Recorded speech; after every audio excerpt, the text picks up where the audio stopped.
ನಾವು ಈಗಾಗಲೇ ಹೇಳಿದ್ದೇವೆ, ಯಾರು ಆಪಾದಿತ ಇದ್ದಾನೆ, ಲೈಂಗಿಕ ದೌರ್ಜನ್ಯವನ್ನು ಮಾಡಿದಂಥವ, ಚಿತ್ರೀಕರಿಸಿದಂಥವನ್ನ ಅವನು ಬಿಡಬೇಡಿ, ತನಿಖೆಗೆ ಒಳಪಡಿಸಿ. ಇವತ್ತೇನು ಅದನ್ನು ಬಿಟ್ಟರು ನಾಚಿಕೆ ಆಗುತ್ತೆ ಕಣ್ರಿ. ಹೊರಗಡೆ ಹೋದಂಥ ಸಂದರ್ಭದಲ್ಲಿ ಯಾರ್ಯಾರು ರಾಜಕಾರಣದಲ್ಲಿ ಇದ್ದಾರೆ, ಗೌರವಾನ್ವಿತ ಹೆಣ್ಮಕ್ಳು ಸಹ ಇದ್ದಾರೆ, ಯಾವುದೇ ಪಾರ್ಟಿ ಇರಲಿ, ಹಾಸನದಿಂದ ಅನುಮಾನದಿಂದ ನೋಡ್ತಕ್ಕಂಥದ್ದು, ನಮ್ಮ ಹೆಣ್ಮಕ್ಳ ಬಗ್ಗೆ ಅಗೌರವ ಮಾಡ್ತಕ್ಕಂಥದ್ದು ನಾವು ನೋಡ್ತಿದ್ದೇವೆ. SIT ತಕ್ಷಣದಲ್ಲೇ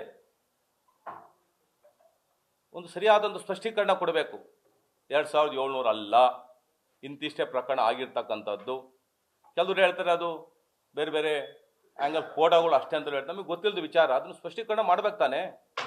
ಎಲ್ಲ ಬಿಟ್ಬಿಟ್ರು, ಬೇರೆ ಬೇರೆ ಹ್ಯಾಂಗಲ್ಲಿ ತಗೊಂಡೊಟ್ರು. ಸನ್ಮಾನ್ಯ ರೇವಣ್ಣನ ಕಿಡ್ನಾಪ್ ಕೇಸಲ್ಲಿ ತೋರಿಸ್ತಕ್ಕಂಥದ್ದು ಅದೇನೂ ಆಗಲಿಲ್ಲ, ಬೇಲ್ ಸಿಕ್ತು, ಮತ್ತೇನು ಮಾಡ್ಬೇಕು ಅಂತ ಯೋಚನೆ ಮಾಡ್ತಿದ್ದಾರೆ ವಿನಃ ಯಾರು ಪ್ರೊಡ್ಯೂಸರು ಡೈರೆಕ್ಟ್ ಇಲ್ಲ ಬಿಡಿ, ಅದು ಆಗಿರ್ತಕ್ಕಂಥದ್ದು ಡೈರೆಕ್ಟರ್ ಅಂತ ನಾನು ಹೇಳಿದ ತಪ್ಪಾಗುತ್ತೆ. ಹಂಚಿಕೆದಾರನ ಡಿಸ್ಟ್ರಿಬ್ಯೂಟರ್ನ ಬಗ್ಗೆ ಯಾರೂ ಸಹ ಏನು ಕ್ರಮ ತೆಗೆದುಕೊಳ್ಳಿಲ್ಲ. ಒಂದಿಷ್ಟು ಕಳಕಳಿ ಇದ್ದರೆ ಸರ್ಕಾರಕ್ಕೆ ಹೆಣ್ಮಕ್ಳ ಬಗ್ಗೆ ಆಪಾದನೆ ತನ್ನ ಸಂಪುಟ ಸಚಿವರ ಮೇಲೆ ಉಪಮುಖ್ಯಮಂತ್ರಿ ಮೇಲೆ ಬಂದಿರೋದ್ರಿಂದ ಒಂದು ಮುಖ್ಯಮಂತ್ರಿಗಳು ಕರೆದು ರಾಜೀನಾಮೆ ತೆಗೆದುಕೊಳ್ಬೇಕು. ಇದೇ SIT ತನಿಖೆನೇ ಮಾಡಲಿ, ನಮಗೆ ಬೇಸರ ಇಲ್ಲ. ಇದೇ ಸಂಪುಟದಲ್ಲಿ ಇದ್ದುಕೊಂಡು SIT ನಮಗೆ ನ್ಯಾಯ ಒದಗಲ್ಲ, ಬಲವಾದ ಅಪನಂಬಿಕೆ ಜನಸಾಮಾನ್ಯರಲ್ಲಿದೆ. ಆ ಕಾರಣಕ್ಕೋಸ್ಕರವ ಇದನ್ನು CBIಗೆ ಈ ಒಂದು ಕೇಸನ್ನು ವರ್ಗಾಯಿಸಬೇಕು ಅಂತ ಕಳಕಳಿಯ ವಿನಂತಿಯನ್ನು ಮಾನ್ಯ ಮುಖ್ಯಮಂತ್ರಿಗಳಲ್ಲಿ ನಾವು ಭಿನ್ನ ಮಾಡ್ಕೊಳ್ತೇವೆ. ಅದ್ರ ಜೊತೆಗೆ ಸ್ನೇಹಿತರೆ, ನಾಳೆ 30ನೇ ತಾರೀಕು ಪ್ರಗತಿಪರ ಸಂಘಟನೆಗಳ ಹೆಸರಿನಲ್ಲಿ ಹಾಸನಕ್ಕೆ ಮುತ್ತಿಗೆ ಅಂತ ನಾವು ಪತ್ರಿಕೆಯಲ್ಲಿ, ಮಾಧ್ಯಮದಲ್ಲಿ ಗಮನಿಸತಕ್ಕಂಥ ಕೆಲಸ ಮಾಡಿದ್ದೇವೆ. ಅಭಿವ್ಯಕ್ತಿ ಸ್ವಾತಂತ್ರ್ಯ ಇದೆ, ಮಾತನಾಡ್ತಕ್ಕಂಥ ಸ್ವಾತಂತ್ರ್ಯ ಇದೆ, ಪ್ರತಿಭಟನಾ ಸ್ವಾತಂತ್ರ್ಯ ಇದೆ, ನಾವು ಗೌರವಿಸ್ತೀವಿ. ಯಾಕೆಂದರೆ ನಮ್ಮ ಪಕ್ಷ ಡಾಕ್ಟರ್ ಅಂಬೇಡ್ಕರ್ ಅವರ ಸಂವಿಧಾನದಲ್ಲಿ ನಂಬಿಕೆ ಇಟ್ಟಿರ್ತಕ್ಕಂಥದ್ದು. ಆದರೆ ಆ ಹೆಸರಿನ ಸಂಘಟನೆ ಬಂದು ಪ್ರಜ್ವಲ್ ರೇವಣ್ಣವ್ರ ಬಗ್ಗೆ ಏನಾರ ಮಾಡಲಿ, ಏನಾರ ಮಾತಾಡಲಿ, ಸುಖ ಸುಮ್ಮನೆ ಮಾನ್ಯ ನಮ್ಮ ಸರ್ವೋಚ್ಚ ನಾಯಕರಾದ ದೇವೇಗೌಡರನ್ನಾಗಲಿ, ಕುಮಾರಣ್ಣವ್ರನ್ನಾಗಲಿ, ರೇವಣ್ಣವ್ರನ್ನಾಗಲಿ ಅಪವಾದ ಮತ್ತು ಆಪಾದನೆ ಮಾಡೋದನ್ನು ನಾವು ಸಹಿಸಲ್ಲ, ಖಂಡಿಸ್ತೇವೆ. ದಯಮಾಡಿ ಅದಕ್ಕೆ ಆಸ್ಪದ ಕೊಡಬಾರ್ದು ಅಂತ ಮಾನ್ಯ ಯಾರ್ಯಾರು ಸಂಘಟನೆಕಾರರು ಜವಾಬ್ದಾರಿ ತೆಗೆದುಕೊಂಡಿದ್ದಾರೆ ಅವರಲ್ಲಿ ಮನವಿ ಮಾಡ್ತೇವೆ. ಅದ್ರ ಜೊತೆಗೆ ನಮಗೆ ಗೊತ್ತಿರ್ತಕ್ಕಂಥ ಒಂದು ಮಾಹಿತಿ ಪ್ರಕಾರ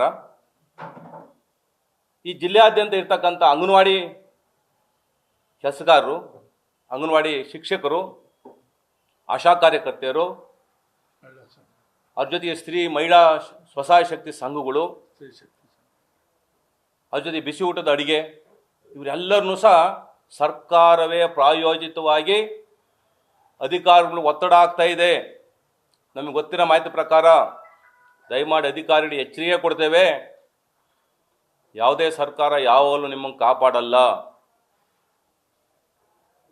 ನೀವೇನಿದ್ರು ಸಹ ಇಂಥದಕ್ಕೆ ಇಂಥ ಒಂದು ಅವ್ರು ಬಂದಿರ್ತಕ್ಕ ಸೂಚನೆನ ಧಿಕ್ಕಾರ ಮಾಡ್ತಕ್ಕಂಥ ಕೆಲಸ ಮಾಡಬೇಕು.